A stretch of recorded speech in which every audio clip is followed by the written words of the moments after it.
Exit 12 is not affiliated with any 12-step group or outside organizations. The purpose of this podcast is for informational and educational purposes only. No person or organization is receiving any monetary gain from the recording, production, or distribution of this podcast. All hosts and guests are participating of their own free will and are only sharing their own personal experiences. Subjects discussed in this podcast may be triggering for some individuals. Listeners' discretion advised.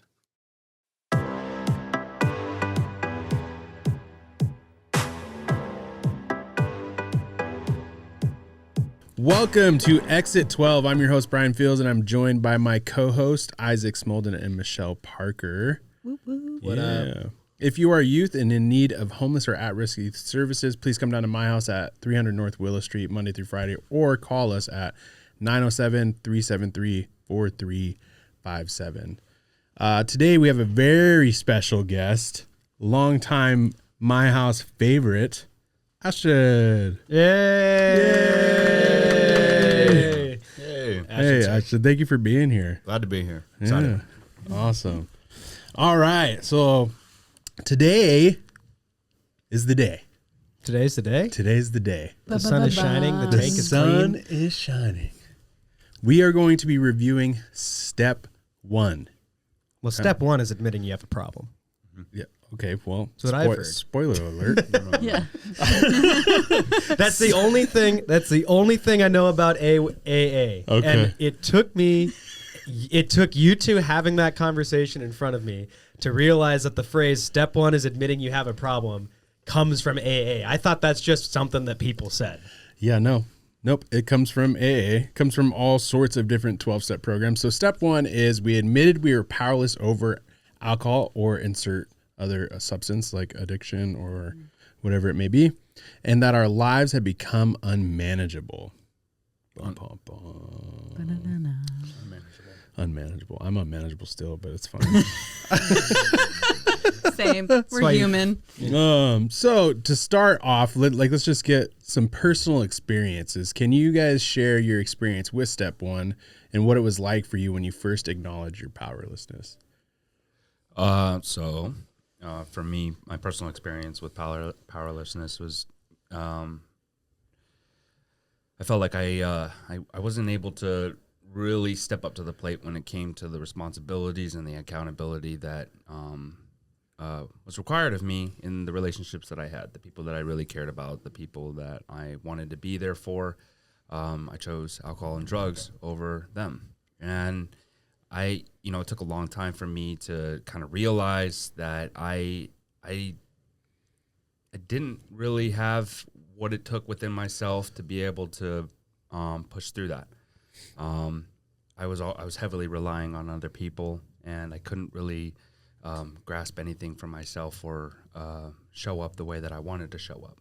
So being able to express my powerlessness to not only myself, being the hardest part, I think, because I always told myself that, I have everything under control. I was able to manage my life. I showed up for work, and I was able to do the bare minimum to be able to get through day to day. But when it came to actually exceeding the expectations of life and being able to move myself to the next step in life, I couldn't. Alcohol and drugs kept me in the same spot for the longest time, and I wasn't able to admit that to myself, that I had something limiting me and I was limiting myself. So admitting that to myself, I was probably about 23, 24, and being able to admit that to other people and accept help was the following step, because when you admit that you have a problem, when you admit that you have something keeping you from being your true self, your true, content, happy self, it's hard to admit that to other people, because you want to be, for me, it was keeping up a facade for the longest time, and I showed up, what I showed a part of myself that I wanted other people to see, but it wasn't the true me. So being able to tell people hey man, this is something that I'm struggling with. This is something that I need help with. Is there anything that I can do? is there anything that you can do? Meeting each other where, I was, and being able to, find a solution to the problem. Yeah. That's awesome.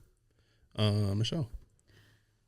Step one for me, it honestly took me to go to jail. Yeah. That was where I realized that I was powerless over alcohol and that my life was unmanageable. I thought I wasn't an alcoholic for the longest time because, I thought of alcoholics like my mom. Like my mom was a binge drinking alcoholic day in and day out. She would be drinking. Or I thought it was people on 4th Avenue, homeless and didn't have anything, like they didn't have a home or anything materialistic, And I thought because I had a good job, I had a car, I had a place of my own, my son was in daycare, and I had clothes and food on the table. I had all those things, but, I had a lot of things throughout my life that was unmanageable, but I was like, I could do this. I got this. Like my life is falling apart, but I'm putting the pieces back together with everything I got. And but then I had my first DUI, and I was like bummed about it, but I didn't think I was like my life was unmanageable yet. But I went to ASAP and did the treatment stuff, and then I got my license back and I got a car, and 3 months after getting my license back, I had a tragic DUI, and I lost everything. I lost the job, I lost the car, I lost my license, I lost my home. I didn't lose my son, but I didn't have that option to be a mother to him while I was in jail. Right. And so I lost all of that. And,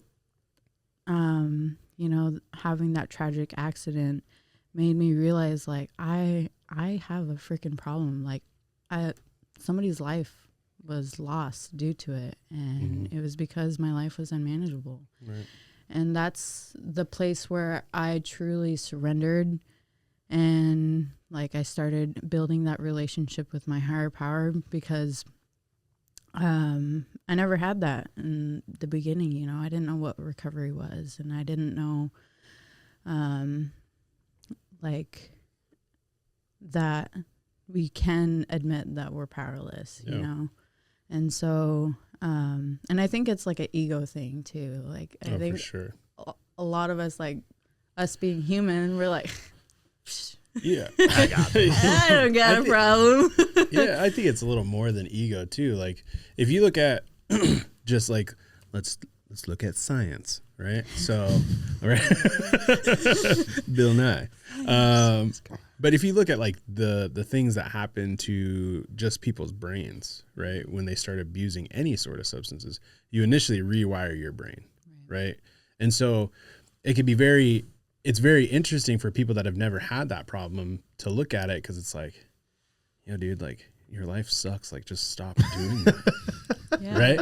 But my brain is now wired in a way that it's like, no, bro, like I have to have it. Mm-hmm. I have to, or I'm going to die, or I'm going to, you know what I mean? My life will not be complete anymore, or, things like that. Yeah, I think it's really easy for the normies to judge and just like write people off as irrational, right? Yeah. But I think everyone is making a rational decision to them, right? Mm-hmm. Like even if that decision is to by all outwards appearances, like ruin their life, have nothing, live on the streets, be homeless, like I guess I pose the question to you guys. What I've heard, like when we were doing our recovery month discussions and stuff, is like that you're still making the choice. Like you need it. It's not irrational. Yeah. Because that's the number one priority. Whatever addiction has taken over your life to the point where it has gotten to where it's unmanageable. Mm-hmm. And I think it's like you said, it's really hard for people to see that when you don't have that background and lived experience. Yeah.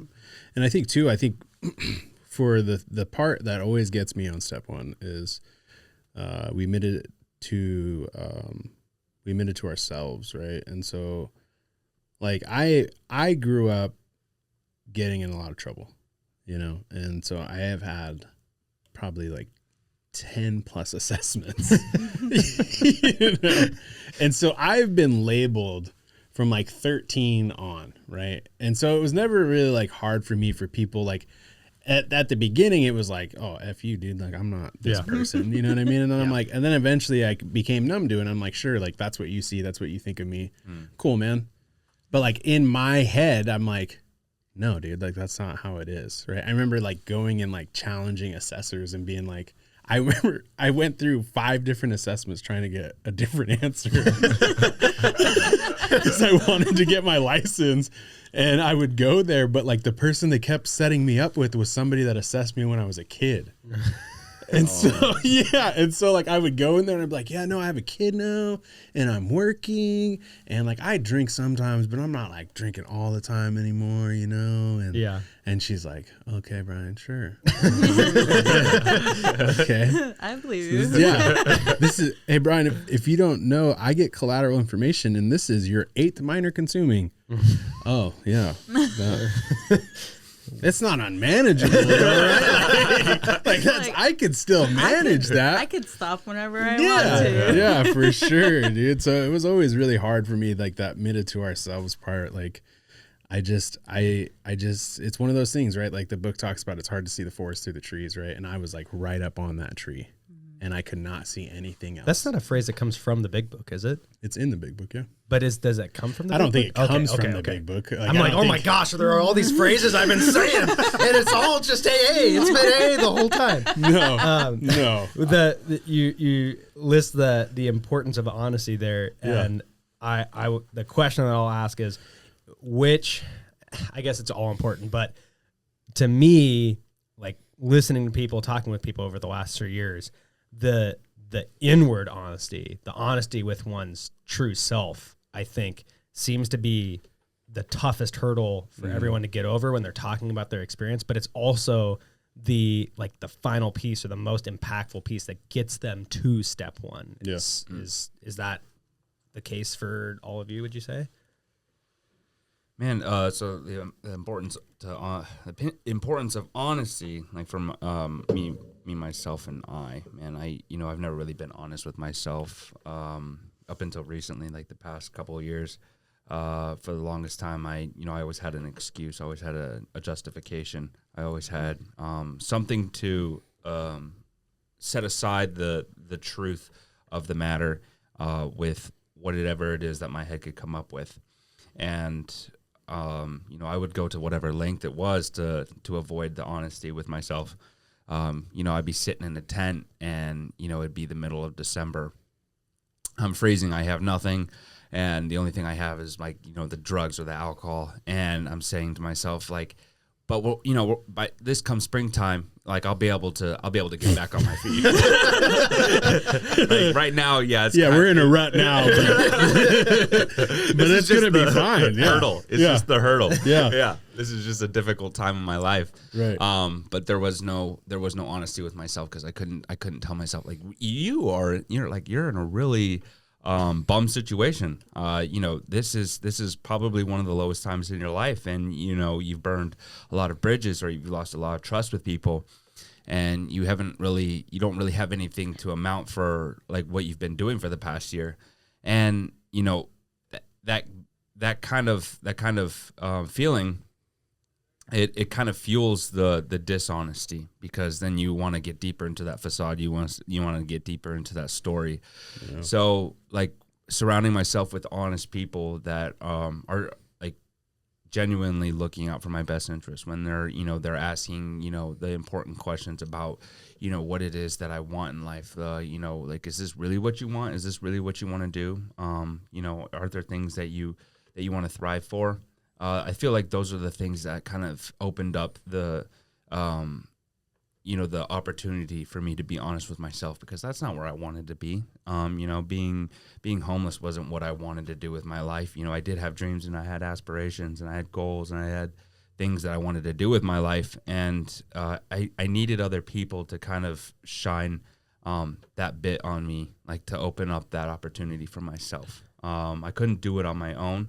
It kind of circles back to the powerlessness, but with the honesty, truly looking at myself and saying, like this is something that I need help with. This is something that I need to step away from. And to do that, I need to, get out of the environment that I'm in. I need to get away from the people that I've been surrounding myself with on the streets, and I need to find better. So you're almost committing to the bid. Yeah. Because if you acknowledge the fact that where you're at in that moment is not where you want to be and is not acceptable and is more than just, a little bit of a low point, but I'm fine. If you make that acknowledgement, then all of a sudden you have the problem. Yeah. Because if you're not okay with that, then you really are powerless. And then you have to accept, you have to start asking yourself the hard questions. So in a way, I imagine it would almost be easier to sink lower in that, because the alternative is the hardest thing, is admitting that it's really hard for, not in just addiction or recovery, it's really hard to admit that your idea or your choices are not the be all end all. Right. Yeah. It's hard to admit that you're wrong. And I can see how having that higher power in place becomes a very important part of this step, because no matter who or what your higher power is, there's going to be an aspect of that acknowledges, I don't know everything, which is really tough It's really, to say. Yeah, like really, really tough. And I think when you look at honesty, and like one of the struggles with honesty is like when I started using, my whole life became dishonest, right? And so like it became like almost a sense of like being dishonest almost became like a part of who I was as a person, right? Because like I couldn't tell my mom, hey mom, like every night that I go out on Saturday, like I'm going and smoking weed and doing pills and drinking with everybody, right? Like I couldn't go to school, even though like I probably could have, and somebody probably would have gave me the hand that I needed. But in my mind, like I couldn't be those things, right? And so I learned how to be dishonest, and like trying to shed that away is like so hard when it comes to trying to be honest, right? Like, and I can see how anybody would struggle with honesty, but I think for like people in addiction, I think it's especially hard because like that becomes a part of who you are as a person. Yeah. I think also too, like people who struggle with addiction, they want other people to view you a certain way because you don't like who you are in the inside, you know? Yeah. And so you kind of put on this persona, or you put on this mask, and a lot of times like people will ask like, are you okay? Yeah, fine. And there's like an analogy for the word fine. It's like effed up, insecure, Yeah. I don't know. negligent and emotional or something Yeah. like that. Something along those lines. Yeah. Adds up. Yeah, so I think honesty, like finding that honesty within yourself is definitely hard to admit, especially if you have so much pride and you want people to see you a certain way. Yeah, for sure. And that also leads into like fears and vulnerabilities, right? So like what are some fears that you faced when admitting you were powerless, and how did you overcome that fear?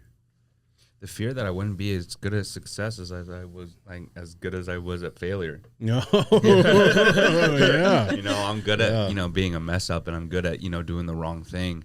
And, that's not the hard part. The hard part is succeeding. 'Cause like, what if I'm not as capable? What if I can't commit to these things? What if the responsibility is overwhelming?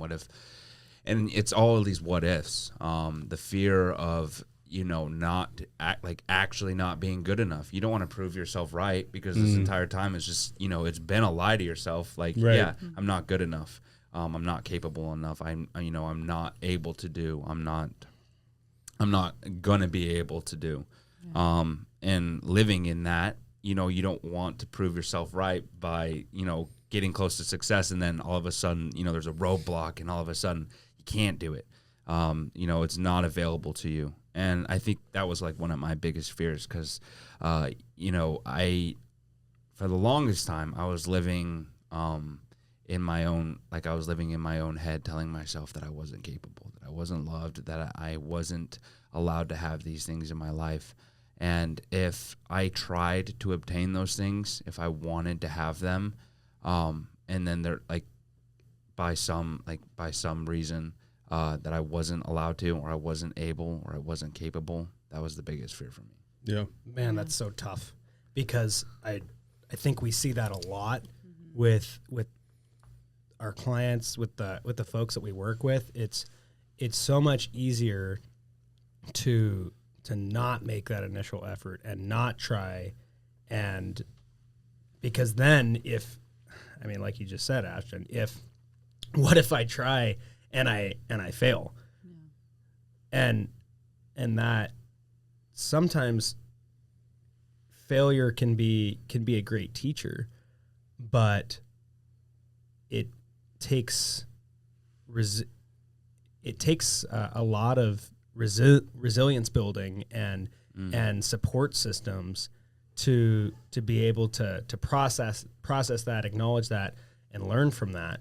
And I think with a lot of our clients, they don't have that background and resilience that that I think that I was honestly blessed with to be able to have. And it's no one's I would fault. disagree. You don't think so? I would disagree. Yeah. Tell me why. If you look at anybody that's experienced any kind of trauma, like they have to be the most to even still be standing on 2 feet. Like, and I could see how that could, like, that, because they're not pushing forward, how that could appear to be a lack of ability to push through, right? But when you're talking about like mind, spirit, and body crippling trauma and hurt, like, I can't explain to you in words of how difficult it was to just get out of bed in the morning. Sure. Yep. So I can't explain to you like how difficult it was to sit there with a person and look them in the eye. Because of the things that had happened to me, I now no longer feel that I am worthy of anything. Right. Right. Well, because I hear that a lot when we do these types of conversations. So maybe let me try to rephrase is that when I was growing up and put into situations where I failed, I had more bandwidth to accept that and process it and move on. Whereas when you're in your addiction, so much of that bandwidth seems to be taken up by the addiction, by how you feel about yourself. Well, I think it comes from support, right? Like, right. You had the support. Yeah. Okay. So to that's fail. Right. Right. And that's where like a lot of us struggle is we didn't have that support to fail. Right. Like my support was brush your shoulders off, brush your knees off, get up and shut up and suck it up. Yeah. Right. And like, that's what I was. So I appreciate you correcting me because that is really what I wanted to touch on. And I think that's something that you had identified and that is maybe one of the great successes and why AA and why the 12 steps work is because you get that support system and it's so critical. I think it's like the core beliefs that we have with ourselves. Mm-hmm. You know, when I first became like a client, I was so insecure and I had these thoughts and beliefs that I couldn't do a whole lot of things. Yeah. I wasn't capable of doing these things. And when I got introduced to the Women's Empowerment Group, Linda talked about the shame cycle and the worthiness cycle.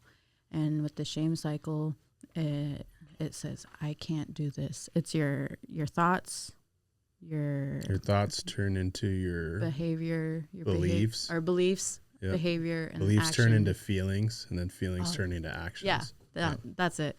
Yep. So that's what I was struggling with, you know, like I was like, I can't do this. And then I would get so emotional and I would be sad because I believed that I wasn't capable of doing hard things, you know, and then Linda talked about the worthiness cycle and it says, I can do this. I feel resilient enough to do this. And then, you know, like you have those, you start believing that. And that's the whole process why we want to have the women's empowerment. So we could teach our clients that and have that leverage, because, you know, they didn't learn that growing up with their parents or whatever, because, you know, a lot of times when bad things happen, like my dad would yell at me and there wasn't any validation or any comforting or anything, you know. And I think a lot of our clients go through that, and people with addictions go through that. Absolutely. And so they have that core belief within them, like, I'm not capable. Yeah, and it's so different when you look at the support systems that you encounter once you engage in the 12-step community, and it's so frightening, right? And for me at the beginning, like, I needed my support system to just open the door. Like, I could not have. What do you mean by frightening? Like, just taking the first step is frightening? So because you've never experienced that type of support, right? It is so uncomfortable because, like, you still have those, like, thoughts about yourself, like, one, I'm not enough, and one, you know what I mean? Like, I don't deserve this. I don't deserve your time, your affection, right? And so when somebody comes to you and is like, I want to support you unconditionally. You're like, yeah, dude. You're like, okay, like, but what's the catch? Right? I've lived a lot of my life on transactional relationships, right? Like, what can you do for me? What can I do for you? Right? But now you're coming to me and telling me I don't have to do anything for you, and you're going to be here for me in every step of the way. And strange. What are you working for the government, dude? Like, are you trying to get me hemmed up here, buddy? Like, what are we really doing? You know what I mean? So, what was the support system? Like, what was your experience with the support system of the recovery community just in general? Man, you know, the support systems are what kind of got me out of the situation. You know, I left home at a young age, and I decided that I'd rather be homeless than be around my family, because in my family there wasn't a lot of support, not healthy support. The kind of support that we got was like, if you did good, you're supposed to be doing good. If you did poorly, why are you doing poorly? We're gonna highlight that, and we're gonna keep bringing it up every time you do poorly. And you know, I grew up in that kind of negative support. So growing apart from it, I went to homelessness, and you know, I'm used to negative support. So like in homelessness, and we're all at our like a miserably low position in homelessness, we're just negatively supporting each other. like it's okay, buddy, keep drinking that. What did we say yesterday? Peer deporting. So it's like Bizarro Superman. It's like Bizarro support system. Bizarro Superman. Yeah. And like, so like living in that negative support system in homelessness, you know, I could vibe with that. That's why I didn't really mind the homeless community, because like it was, you know, a lot of the transactional relationships, you know, I have something that you want, you have something that I need. And like that's how our relationship is going to be. And when it came to the negative support, we're all in a negative situation. We're all going to negatively support each other in this situation. But like to get away from that, you know, my house was it took a long time, because I was talking to Michelle about this the other day, yesterday actually, about how my introduction to my house was over a long period of time, because I was like a feral child trying to come into my house, and like, you know, every time, and every time there was support, anytime there was like shows of care, like, you know, like, are you okay? Like, where are you, you know, do you need anything? Like, I thought to myself, like, they're trying to drag me in here. They want me to be a part of whatever this is. Yeah, right. They want me to join the cult of goodness. I can't have it. I'm not. I will not be successful. Not drinking the Kool-Aid, man. And I'd be right out the door, right back out to where I was used to. So getting away from the chaos and not allowing yourself to not be stuck in it. The support system helps me by just gradually giving me the support, gradually giving me the care, the compassion, and opening up their arms, and not, you know, pushing on like you need to do better. You like, this is how you can do better. It's more of like, what can we do to bring you to the next step in what you want to do? Yeah. And that was the kind of support that I needed, just the gradual, and not like something where everything was laid out for me and I had to pick and choose. Yeah. The gradual support, the love and the care, the compassion, and everything that, you know, my house is, everything that they provided for me. That's how I was able to kind of get the stepping stones. And it was like I gained my momentum from that. So it's been able to build up over the years. You know, I started off really small in believing myself, but with the support system that I had, of course, it's taken like 6 or 7 years. Yeah. But I've gotten to the point where I can love myself, and I love being around the people that are here at my house, and you know, I love the support, and I'm starting to allow myself to be open to other support systems that are, you know, in the community. And you know, the beginning was gradual, but that's exactly what I needed. Awesome. That was such a good answer. Yeah. I want to keep kind of trugging along here because I want to make sure we have time for all of these questions. So Michelle and maybe Isaac, you can help with this. What do you think are some like common misconceptions that people have about step 1? Probably anything that I say. Anything that Isaac says, yeah. I think some common misconceptions would probably be like, they have to like let go of everything. They have to lose everything to admit that you're powerless. And I think that's a lot of fears that people in addiction and alcoholism have before they get sober. Is like, oh, I don't want to let go of drinking because where am I gonna have fun on New Year's Eve? Where am I gonna have fun on my birthday? They think that they're gonna lose life is over. And lose their friendships and lose their connections and whatever. But then, like, I think they don't realize is once you do that, like you admit that you're powerless and that your life's unmanageable, like life is so much more freeing. It's so much more freeing. Like the time that I've been sober, and then going to the rooms and everything and the people I meet, I've had so much more fun and so much freeing experiences that I ever have in my entire life. Yeah.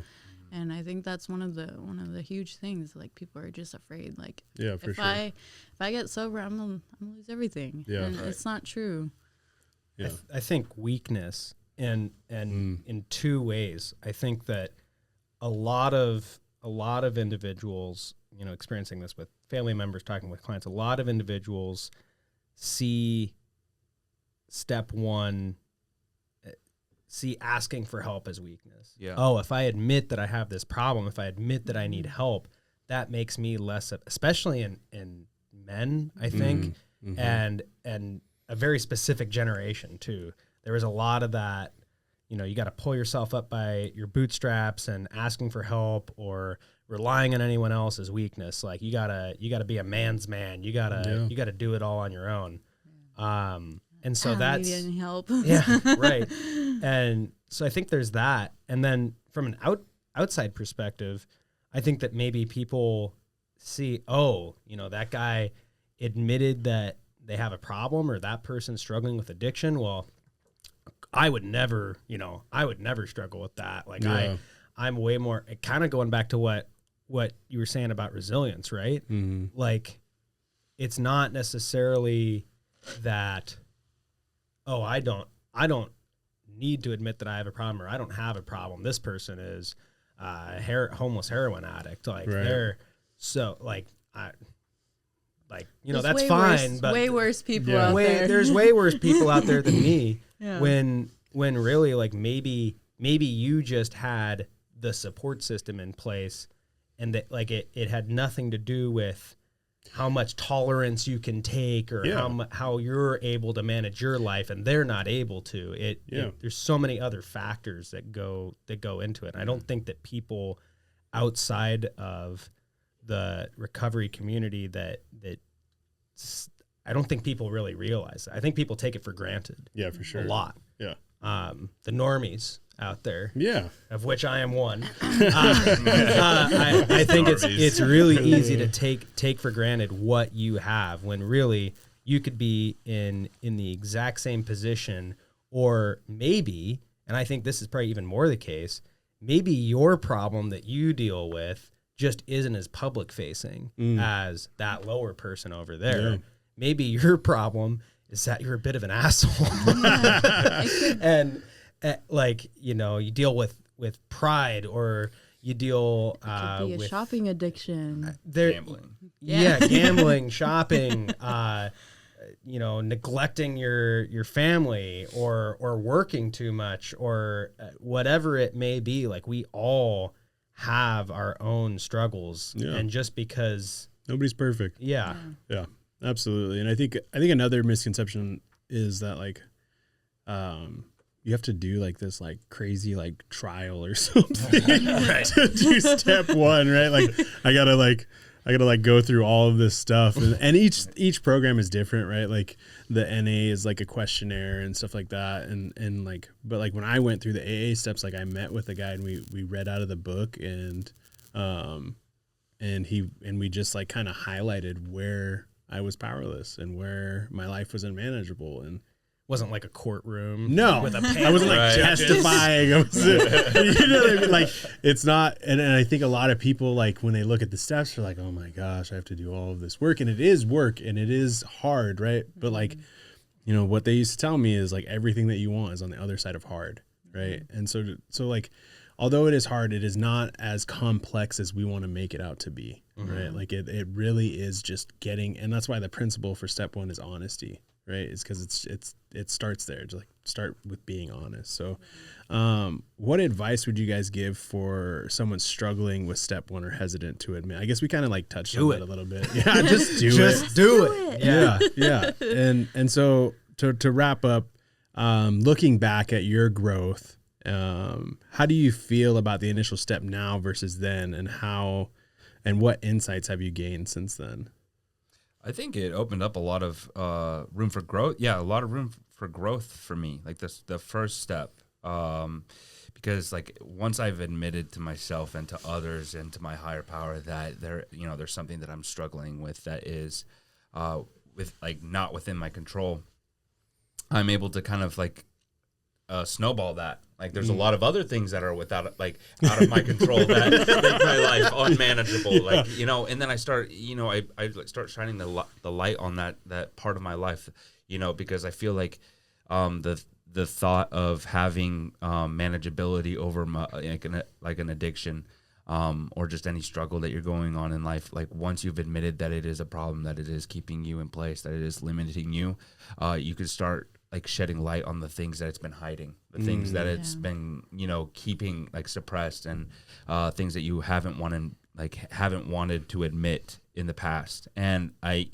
was like a domino effect for me, because I started realizing there's a lot of other things that I, you know, like my problem, like with my depression, my anxiety, everything that came with that, and, you know, how it entangled into my addiction, how, you know, my issues with my family and their addiction was, you know, causing me to be emotionally distressed. And I just feel like, you know, once I've been able to, you know, admit to myself that I am not as powerful and as, you know, as strong as I thought I was, I was able to kind of look at what has kept me weak, what has kept me not at my best. So it's helped me grow. Yeah, nice. Such a good point, because so often the substance use is a symptom of something much larger, right? Yeah. And once you address that, you can actually see kind of like the forest through the trees, right? Yep. You can address what the underlying causes of that symptom are. So that, really well said. Yeah. I just want to back up real quick for the advice for newcomers. I was just thinking, what do you have to lose? What do you have to lose? Like, and that ties into this too, right? Because how many times did, you know, like I put stuff off for so long, you know what I mean? And that was like the eye opener for me. I remember sitting in treatment, and we were having a speaker meeting, and this gal, I think I ended up telling her like a year later that she saved my life, because I was super resistant to the program. And she flat out said that. She's like, just give it a year. Like, what is there to lose at this point? Like, you've lost everything. You're here in Nugent's Ranch. Like, you're at a pig farm, buddy. You know what I mean? Like, what and she laid it out, and she was just like, like the liquor stores are still gonna be there, the bars are still gonna be there, the dope man, I guarantee you, is still gonna be there. She's like, he might move down a block or two, right? You can find him, but you can find him and he'll be there, doing the same thing. And like that was so impactful and insightful for me to be like, yeah, man, like I really don't have anything to lose. Like, well, my life is pretty bad. I might as well give it a try. Like, what? I'm gonna prove to you that this doesn't work for a year. Yeah, and too, I mean, and not like whatever gets you in the door. You'll hear a lot of common, like people say, like you have to get sober for you and all of this stuff. And like I firmly believe that at some point, like you have to make a decision that like I want to live this life. But whatever gets you in the door, like my son got me in the door, right? Nothing else got me in the door other than my child. And then eventually, you realize exactly, like, right? I'm doing this for me. Yeah. So don't worry about what it is, whether it's a nudge from the judge, whether it's some sort of like family member wanting to support, whatever it is, it doesn't matter. Just get into the door, Right. and then see where it goes from there. Then you get cool T-shirts like Bryan. We didn't even get to talk about your T-shirt. I'm sober and indigenous, baby. Big speaker Gotta yesterday. get one. I need one. Big speaker at the Peer Sport Conference. So awesome. So Not a big deal. Yeah. Doing good things. Awesome. Thank you guys so much for joining us. That's all the time that we have today. Please stay tuned. We are going to be going over all 12 steps and have conversations just like this. And it's going to be a lot of fun. Next ones are easy, right? Yeah. Yeah, sure. Yeah, it doesn't get harder from here. That, You can find this podcast on all the major streaming platforms. We'll see you next time.